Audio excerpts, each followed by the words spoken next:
My name is Leo Spizzirri. I'm the master instructor of the North American Pizza and Culinary Academy in Chicago, Illinois. My official title is Mastro Istruttore.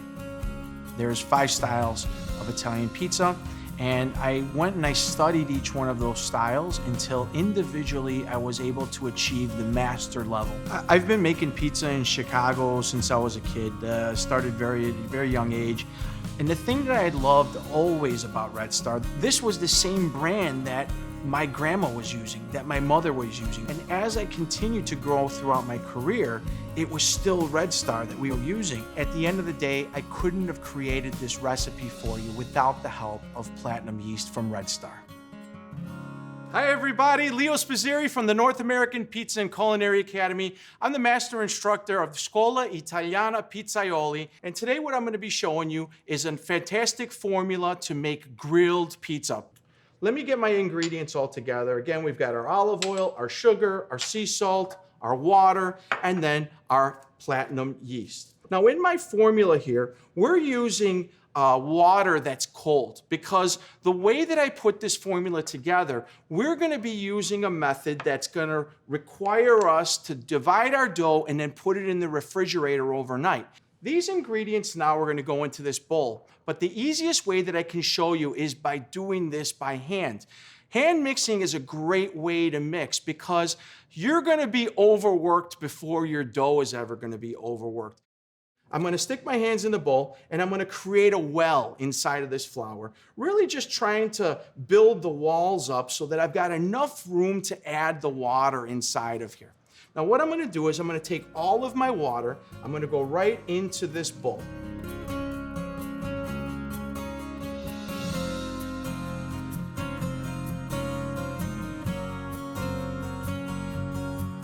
I'm going to use the best tool of all. I've got my hand. And what I'm going to do is I'm going to make the number 5. I'm going to turn around. I'm going to make the iron claw, turn it sideways, and all of a sudden I've got a great whisk. So what I'm going to do is I'm going to dip my fingers into the water and I'm going to gently start turning my fingers. So as I'm doing this, really what I'm trying to do is give the initial formation of the gluten. And this is a really important step because I feel that one of the big questions that I get here at the Academy always comes down to the structure of the dough and the way that that dough is created. And sometimes my dough doesn't rise, or sometimes my dough is very dense. And it's this one little step. It's so simple, but this is one of the pro tips, that we actually give this yeast enough time to get into this kind of batter that we're creating. As soon as flour and water touch, they're creating proteins, and this is really the stage that we start to create gluten. And at this point now, I can start kneading a little bit more aggressively. And all I'm doing is really just rotating my hand in a circular motion until we get to the point where this is starting to become an actual dough. As I'm lifting up, I can feel that gluten in my fingers. Those are the actual gluten strands. And this is really important to our development process because it's those gluten strands that are going to hold all of those beautiful air bubbles created by that platinum yeast. This is the perfect time for me to go ahead and add my sea salt in here. So now as I'm going through over here, I've got almost all of the flour incorporated. I want to wait until all of my flour is inside of the dough before I go to the next step, which is adding our olive oil.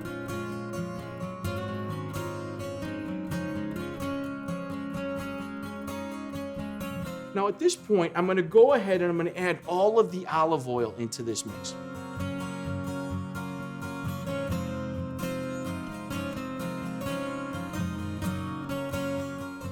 This is not fully mixed, so we have some work to do. And this is actually the beauty of kneading by hand.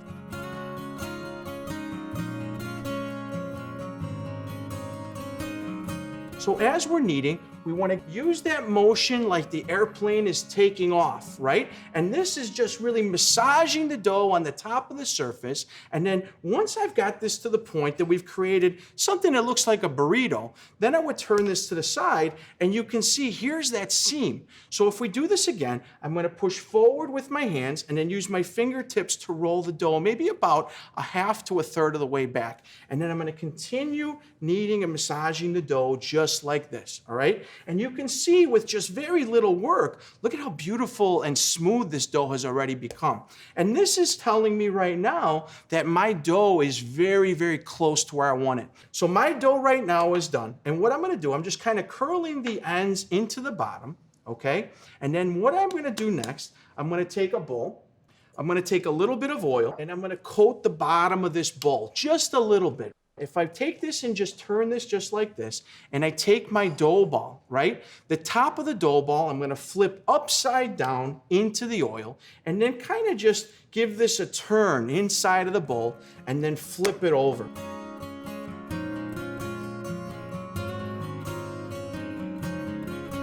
So our dough has gone through that 20 minutes of resting. I'm gonna very simply just take this dough out of the bowl. So what we're gonna do is we're gonna complete our mixing now. So what I'm gonna do again, I'm gonna push forward and I'm gonna start to massage this dough in the same movement that I did earlier. And you're gonna see that without a lot of action or movements at all, this dough is very smooth already. Look at how beautiful this dough has gotten.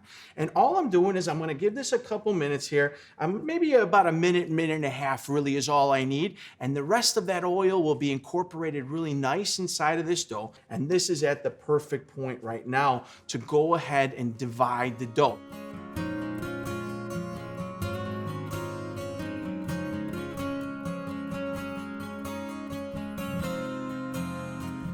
So the easiest way I can teach you to make a dough ball is actually to start out by making a square. So what we're gonna do is we're gonna make a square where we've got 4 points right here.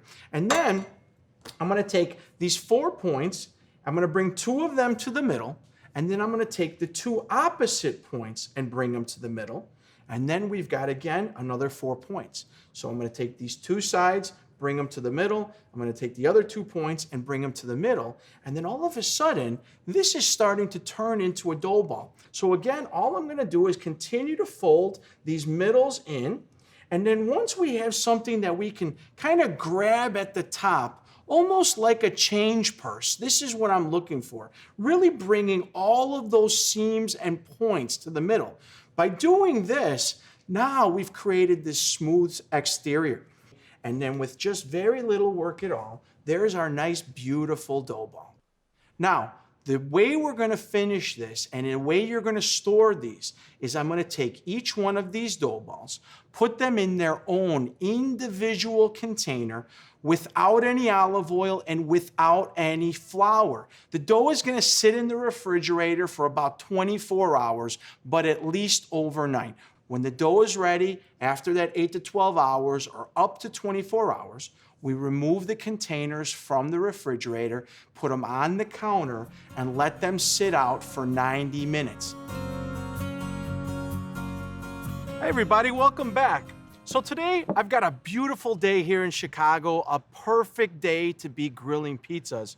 So I've got that dough that we made earlier here, and I'm gonna show you my technique on how to stretch the perfectly round pizza dough. So what I'm gonna do is I'm gonna get a little bit of olive oil, I'm gonna put it right on the back of a stainless steel bowl, just like this.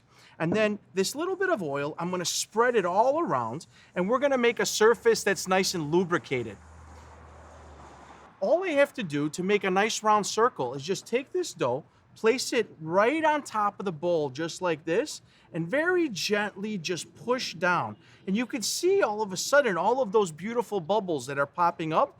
And this is the benefit that you're gonna get from using that platinum yeast from Red Star. And this is gonna ensure that our dough is nice and uniform all the way across, because one of the things that I see very common is that people stretch the middle of the dough so thin that it usually tears. But in this method, we're actually stretching the sides of the dough, and the middle is gonna be perfectly intact. And when I take this off, all I have to do is really just peel the dough back, and then I'm gonna lay it back onto my surface, and you can see how easy it was to create this nice round circle.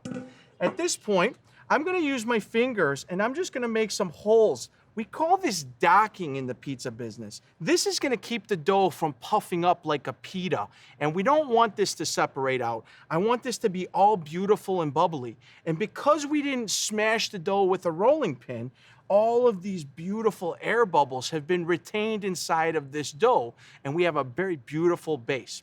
My grill temperature that I'm aiming for is between 425 to 450.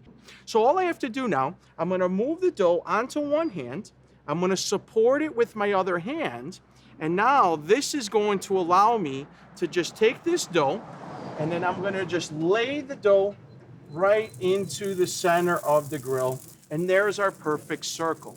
I'm gonna take the grill lid and I'm gonna close it, because the idea being that I want some of that heat to circulate around the top of the pizza and ultimately creating enough heat to make those air bubbles pop up, and then they're gonna kind of skin over, they're gonna bake over so that they won't collapse down. This is one of the great things about using that platinum yeast from Red Star. Because of those dough enhancers, the dough is gonna open up and it's gonna become solid way before it ever has a chance to drop back down. You can see how beautiful these bubbles are. And what I'm gonna do before I turn this, I'm gonna check the bottom of the crust to make sure that my grill marks are exactly where I want them. I'm gonna lead in with the spatula side. I'm gonna come underneath this crust and then give this a lift. And then all I'm doing is just laying this back onto the grill. And now I've got the bubble side down. So all I'm looking for is just to get some of those really nice charred spots on the top of those bubbles. And this will be exactly where I want it. So what I'm gonna do, I'm gonna take my crust off just like this, and then I'm gonna bring this here and flip it, and you'll be able to see how beautiful all those grill marks are right now. So for our next pizza, I'm gonna show you something that goes great with summer. How about a beautiful salad? But let's do it on top of a grilled pizza crust, and I'm gonna show you the perfect way to make this. I've got one of those larger size dough balls here. And what I'm gonna do is, instead of pressing this on the back of the bowl, we're gonna actually make a really wide crust on here. So what I'm gonna do is I'm gonna take my fingers and I'm gonna begin to dimple this crust from one side to the other. And then I'm gonna flip it over and I'm gonna go the opposite way. And right away, you can see all of these bubbles as they're created. And the action of me working from one side of the dough to the other is stretching this dough long. And then gravity, lifting it up and pulling, is also helping me stretch this, making this nice and wide and long. From here, I'm gonna use a sheet pan. I'm using a commercial sheet pan, but you can use even a cookie sheet at home. And what I'm gonna do, I'm gonna put this to the side. I'm gonna spread a little bit of olive oil here. So now I've got oil all over my pan. I'm gonna go ahead and I'm gonna grab my dough and I'm gonna lay the dough right onto the pan just like this. So all I'm gonna do is literally just pull this dough almost all the way to the edges of this pan. And really this is the idea. We don't wanna stretch this too thin.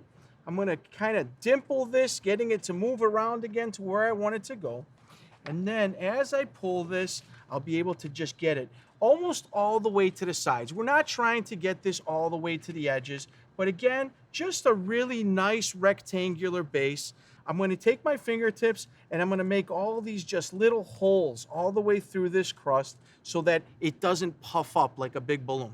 I'm gonna take this crust, I'm gonna lift it up onto the backs of my hands, and I'm gonna stretch this very wide. And then just lay this crust right onto the grill. This is gonna take about a minute, minute and a half. We're gonna get really nice grill marks and then we're gonna flip it. So my pizza's ready to come out and I've got my tools ready to go. I'm gonna open up the grill here and I'm gonna check for the grill marks. Look at how beautiful this crust is, beautiful and airy. Let me just kind of lift this a little bit just to see how we're doing. This looks perfect. I'm gonna take the spatula, I'm gonna get underneath it from one side, lift, and turn this whole thing over. Look at how beautiful and easy that was. Now, all we need to do is just wait maybe another 30 seconds, 45 seconds until those bubbles underneath get really nice and toasty, and then I'm gonna transfer it right here.